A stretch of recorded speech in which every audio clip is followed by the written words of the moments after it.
A UI without any text is kind of useless most of the time, right? You can add in images, you can add in buttons, but for the most part, at some point, you're going to want to add in text. And Unreal has two different text types built in. So actually, let's get rid of a bunch of the stuff that we have here from previous videos, because it's just kind of like messing things up a little bit, and just focus on the text that we already have in here. Actually, I'll just make an entirely new one, get rid of all of this code that we already had, clean start, right? So if we look for text, we have some input stuff, we'll talk about that later, but we have the normal text block and we have the rich text block.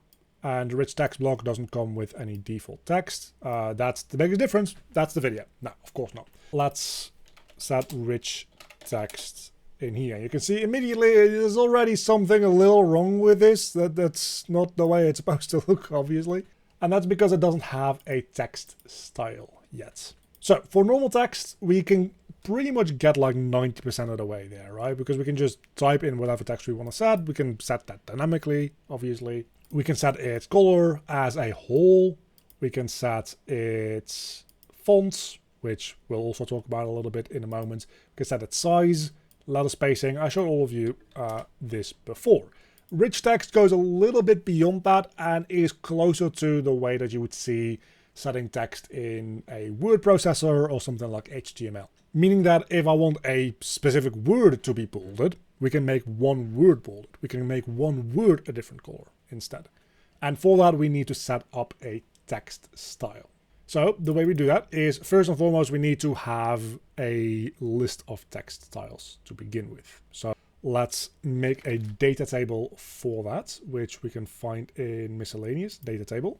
And then in the data table type, we can set that to being a rich text style row.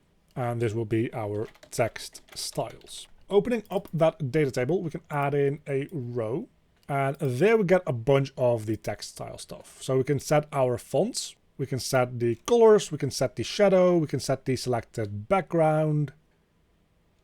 We can set a highlight color, a highlight shape, a strike brush, a underline brush, transform policy, and a overflow policy. That's everything we have here for the text style. And now that we have made this data table, we can choose our text style set and use that. Before we can do anything though, we're going to need to have a font set up here. So let's go back in here, font family. Fonts are specifically Unreal assets as well. So we can create a new font. Let's call this just font 1. And then when we open that up, we get a bunch of stuff. So we can set our default font family and a fallback font family, and we can even add sub font families. Try to say that 5 times fast. So let's add in a font here, and then we can get a font from our machine, just any font type that we have, like TFF, TTC, like TTF, TTC, OFT, all that kind of stuff that you are probably fairly familiar with. So let's actually just download a font real quick. Just real quick on Google Fonts, something that looks fun is this one. This one is very gamey, right? Bit count grid. Let's get that font. And then we can find wherever we put that. In this case, for me, that's like this file path, but wherever you downloaded it to. And we can open it up. It might have some issues with things that contain illegal characters, in which case you can just like remove those and then save that. So this is a font face, which is effectively just the asset for the font. And then this is the like font that Unreal can use, because as you can see here, we can use multiple different font families within like one composite font asset. You can even use fallback fonts. Like this goes pretty in depth. I personally don't really use this too much because I'm not much of a graphic designer. I'm much more of the code behind everything kind of guy. But now that we have that, we can choose font 1 as our font for this text style. So now we can name this like the default or whatever. Let's copy that name over. That's the name that we're going to be using in our rich text to set this up as. So, and you might need to save and compile everything. The other text I also set over to the other font, which you can now easily do just by font family and picking that font. You can see that it uses the default text style here. But now how do we set this to using different text styles, right? What if we want to have a copied one. So let's say we duplicate this and call this red, and we change the color of this to being, well, that will be red. And we can even change it to a different font if we had a different font. I might do that in a moment. The way to do that in rich text is simply adding in these little angle brackets that we have over here, adding in the style that we want to use, typing in the text that we want to have in that style, and then we end off with another set of those angle brackets with just a slash in them.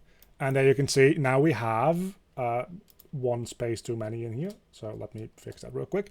Now we have, this is our red text with our, well, red text in here. And we can set this to any other styling we want, and then that text will render as that. So maybe we want the red text to also be slightly bigger. Well, we can do that. And now if we save this and recompile this, you can see our red text also became bigger. We want it to be a different font? Sure.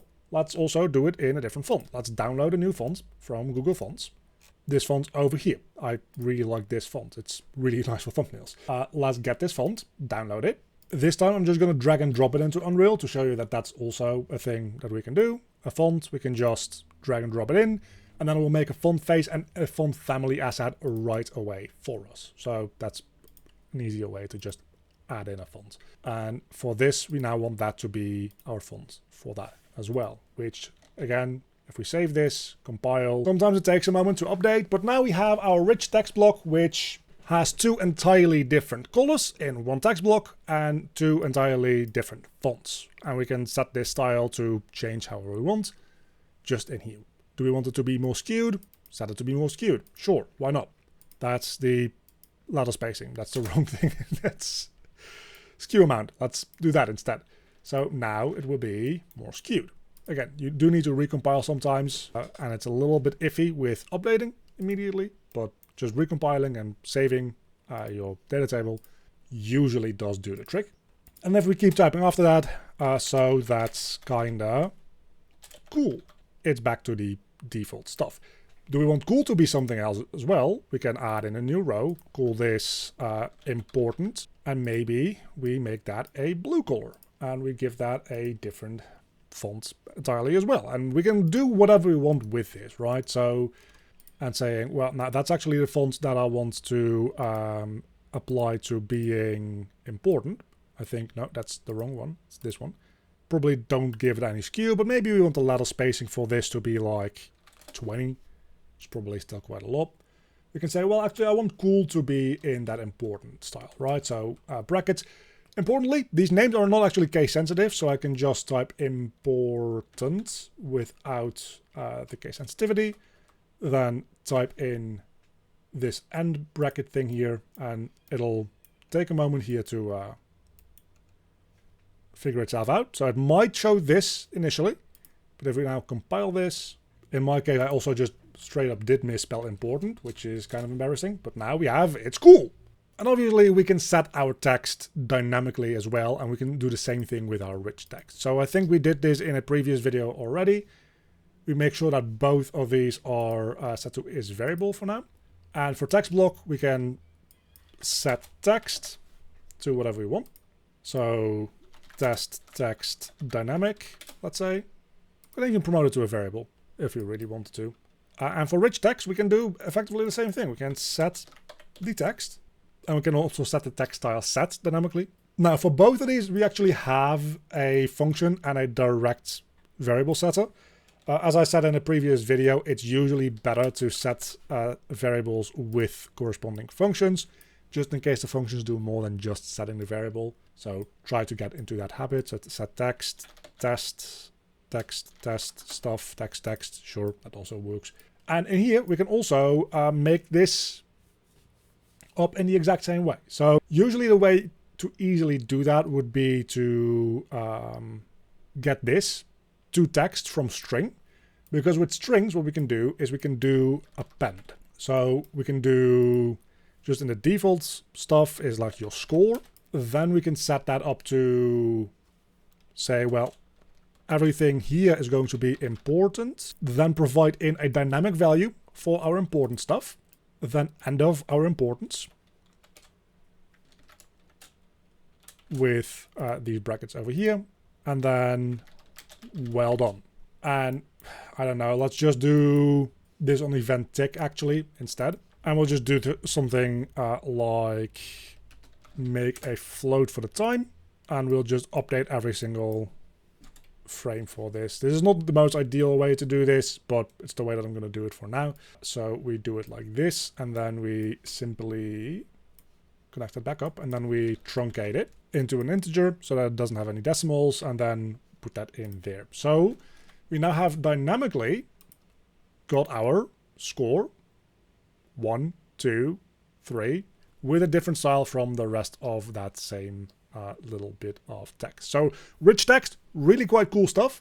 And of course, normal text also is kind of neat, I suppose. It's there. Now, very often what you end up doing is making something like a button, which is something that we'll, again, promise talk about pretty soon.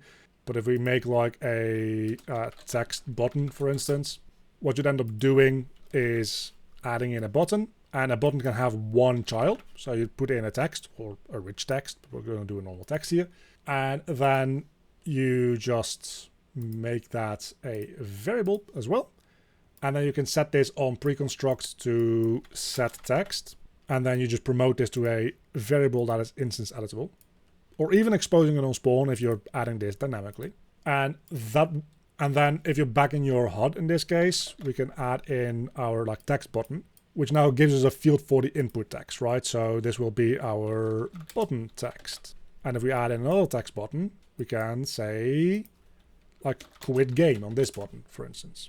So that way you don't need to add in a million different buttons, all with their own like extra text that you need to drag in every single time. You can just make like one button here with the text already like baked into it and be ready to go. And if you want to add in more extra stuff to that button aside from that, of course, you can, instead of just putting the text in directly, you can do something like wrapping this in a like vertical box, and then also adding in a named slot, which we did in the previous video.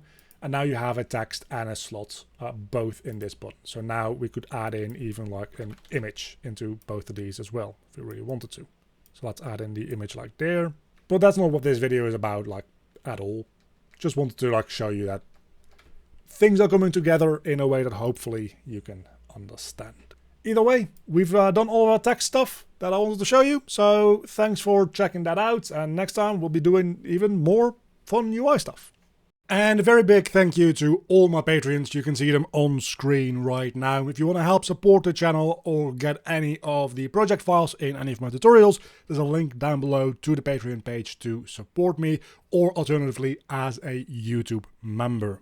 And a huge thank you to my Cave Big Brain tier supporters, which care more for coding than impulse control: Earl, Monserville, Erno, my Cave Student tier supporters, Oiku, and my Cave Digger tier supporters, Mauricio Farias.